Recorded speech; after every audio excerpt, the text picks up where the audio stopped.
What's good, family? What's good, family? What's good, family? Hope all is well. Thank you for joining me for another episode of the MySpace Effect Building Influence and Impact. Yeah.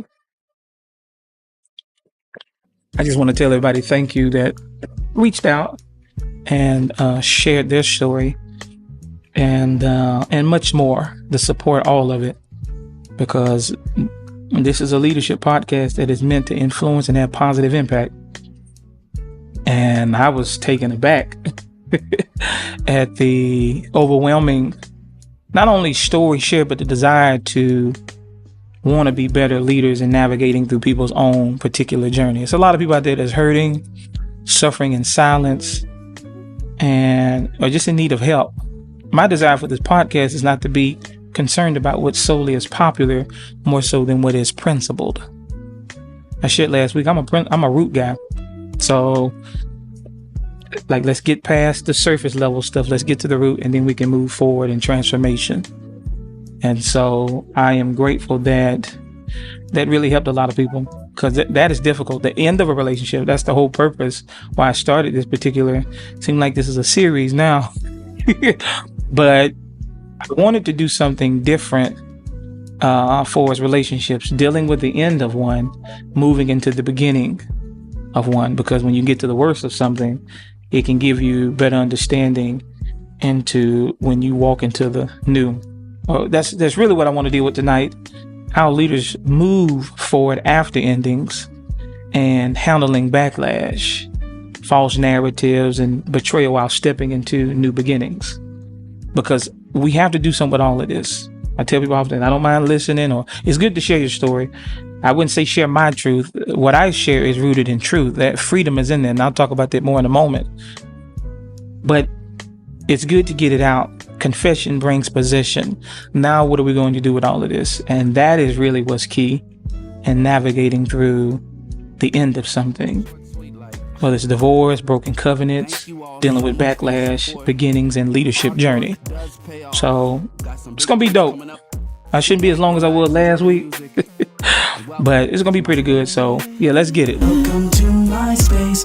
You did not have to come by. 2 weeks ago, I started out talking about divorce, broken covenant, the pain of endings. Last week, I talked about when you didn't want the divorce. That's right. Lessons of loss, surrender, and resilience. But this week, I'm talking about what happens after the dust settles. But I want to share something about the reality of backlash. It's inevitable. Backlash is always inevitable. Anytime the dust settles from a divorce, the end of a relationship, a broken covenant of sorts, whether it's marriage, business, backlash is always inevitable. At the end of the day, it comes down to how we respond to it, because truth provokes resistance. Yeah, you get that pot going. And see, when leaders move on, people tied to the past often react. Yeah, they'll react. It's either out of guilt, shame, jealousy, or in some aspect, fear of being exposed. And anytime you get that type of backlash, you have to remember is that it's only confirmation that you're on the right track. It's not evidence that you should run and retreat. Yeah, you shouldn't do that, because false narratives, smear campaigns will rise when you move on. Yeah, if they don't kill you and kill you off, when you begin to move on in life, oh man, them false narrative, especially if you deal with a narcissist, they always have a preemptive strike. They got to control the narrative, because truth provokes resistance. That's what it does. It provokes resistance. It doesn't just end relationships. It stirs resistance. Ultimately, what I'm saying is backlash is proof of a breakthrough. That's what it is. Not evidence of failure. That is why even when I was going through initially with my divorce, separation that led up to divorce, even after attempt to try to reconcile, it was a lot that came out. It was a lot that came out. I mean, interviews, everything possible to try to create this false narrative and smear campaign. And I had to sit back and just take it. Lies, they always circulate after broken covenants. Always. But the lesson, one of the lessons in it is you have to have discernment, patience, and allow the truth to unfold in God's timing. That's what you have to do. Because see, lies are weapons, but truth has longevity. Huh? I know somebody likes that. Yeah. So when it comes to the leadership position or the leadership lesson, if you will, you have to resist the urge to fight every rumor. Integrity plus time is vindication. Yeah. Integrity plus time is vindication, because vindication doesn't come from defending yourself. It comes from walking in integrity long enough for lies to collapse. And I'm grateful that the way I went about stuff preserved my character and integrity to where I can talk about this in a level of freedom, victory, and power simply because I'm standing in truth. It would have been easy to, as I shared in the last episode, I don't want to make this about mess. I don't want mess to kill the message and the leadership lessons. It would be easy for me to, and probably valid, to share things and give receipts on lies and smear campaigns and different things like that.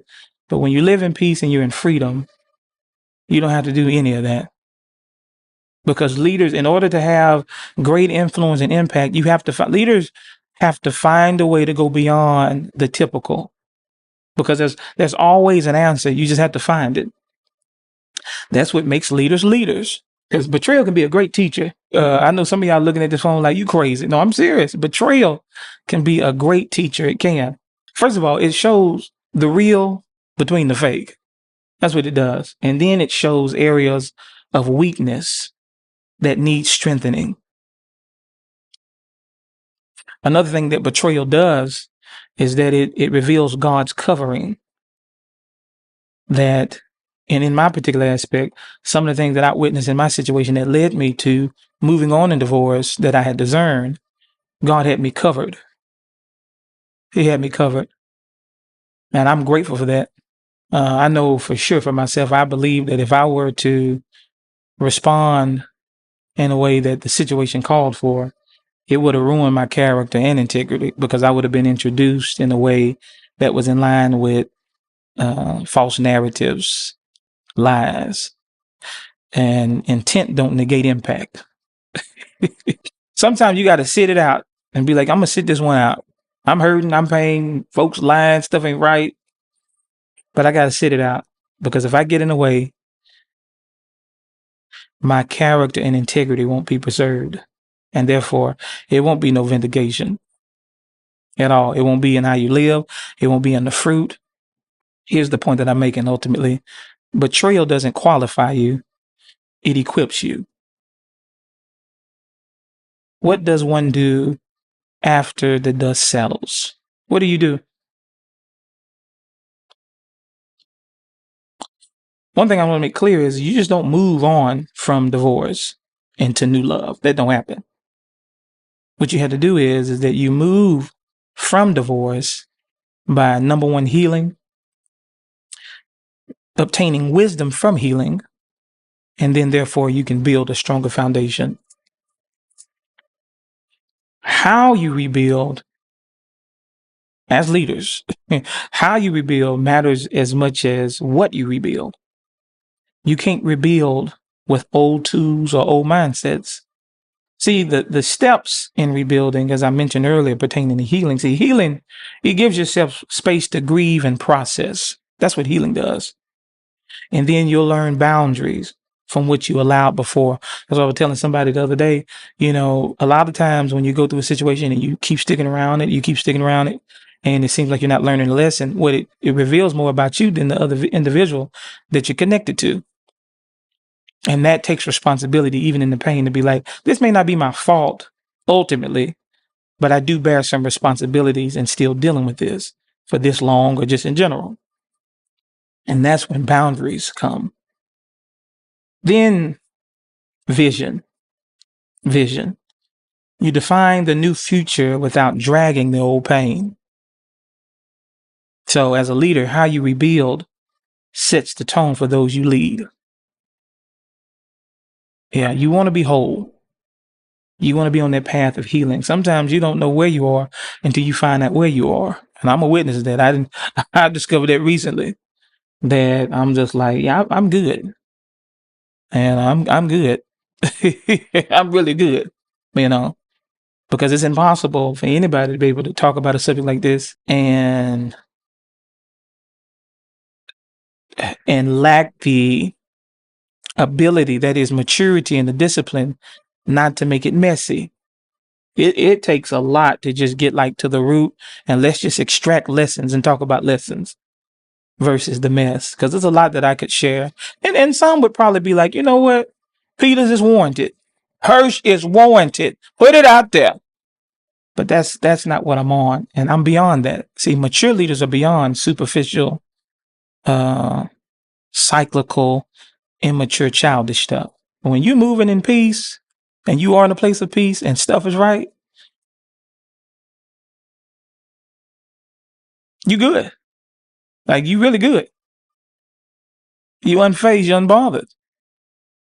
So when you compare being silent versus speaking, I want you to realize that there's wisdom in both. Sometimes silence protects.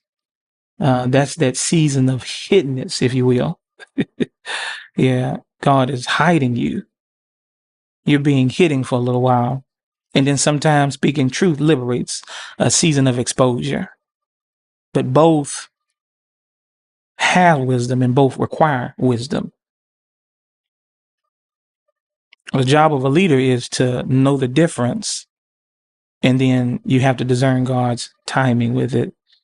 And that's important because it teaches you how to embrace the transition from survival to thriving. I talked about that a few episodes ago about just being resilient and surviving so much stuff, but not becoming. This is part of that. This is how you do that. This is how you take things that you survive, but you can actually thrive. You can do something. You can mature. You can really blossom from what you've been through. So what it looks like is you go from surviving backlash to setting boundaries, and then you thrive in purpose. That's what it looks like. But watch this. You got to build from truth, clarity, and spiritual maturity. You got to. Because all of these push you towards new beginnings, not just endings. Because in the midst of you embracing transition and into new opportunities and new connections and new maturities, you don't just bounce back per se, but you build forward. This is key. This is so key. You don't build by trying to prove your past wrong. Yeah. You don't need to be entangled with that. But you rebuild by living your future right. Character, integrity, timing, vindication. Integrity, timing, vindication. I'm going to say it again. Integrity, timing, vindication. So I really want you to understand this. Endings are classrooms. And backlash, hear this, is a test of focus. That's what it is. Sometimes silence is strategy, but ultimately, speaking truth is freedom. And that can be very tempting because there was some stuff I came into even after the fact. See, sometimes it's when you, during that time where you're patient and stuff, you'll come into some more things, truth, coupled with receipts and much more, that will have you like, you got to be kidding me. But here's the thing, as I shared, is that you don't rebuild by proving your past wrong, but by living your future right. Here's some keys. I want to give 4 keys and then I'm done. 4 keys and I'm done. When you get it backlash from speaking the truth, moving forward, and getting things together, however it may be, all it means is that you're shifting atmospheres. That's what that means. So number 2, don't chase narratives. Live in truth until lies collapse. Stand on it. 10 toes down. Stand on it. and protect your rebuilding season. Boundaries matters. You got to cut folks off, cut them off. Don't be concerned about what people think. Don't be no people pleasing. Sometimes that's one thing I had to learn going through all of this is how to get delivered from people, despite how people can be, so that I can be effective in helping people. Lastly, here it is. Lastly, you focus on beginnings, not just endings.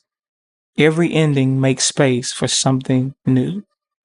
Every ending makes space for something new. So let me share something with you. Your past wasn't wasted. It was just a classroom. So you have to examine. When you examine your life, you have to ask yourself, am I getting C's, B's, A's? Flying colors? Am I excelling? Am I?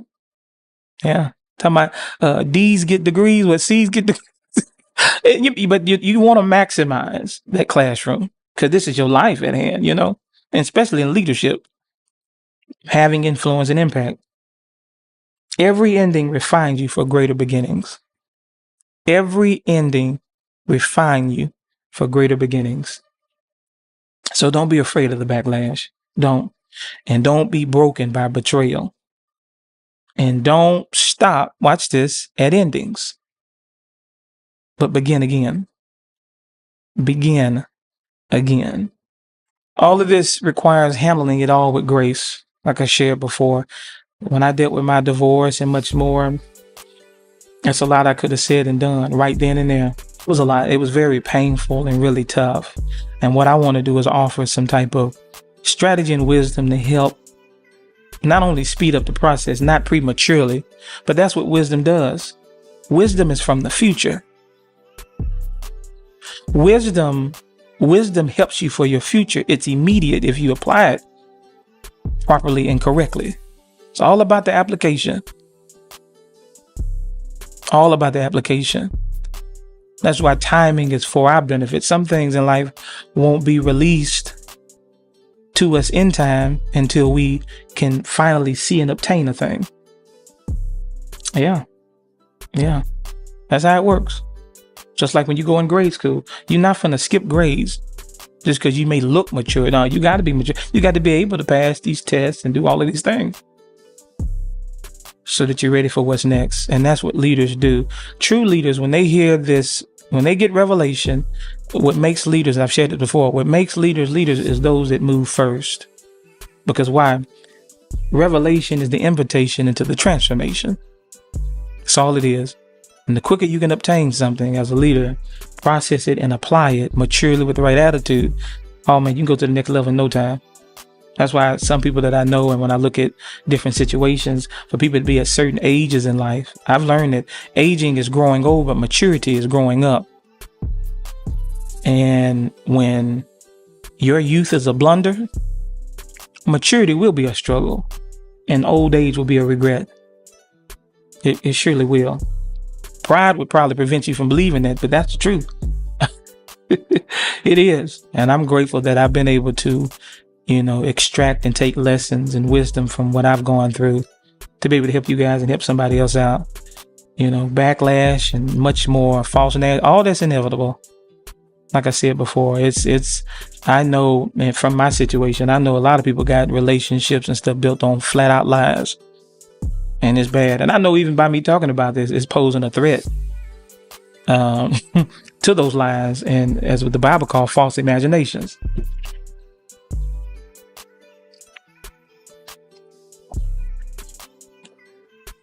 But integrity, time equals vindication.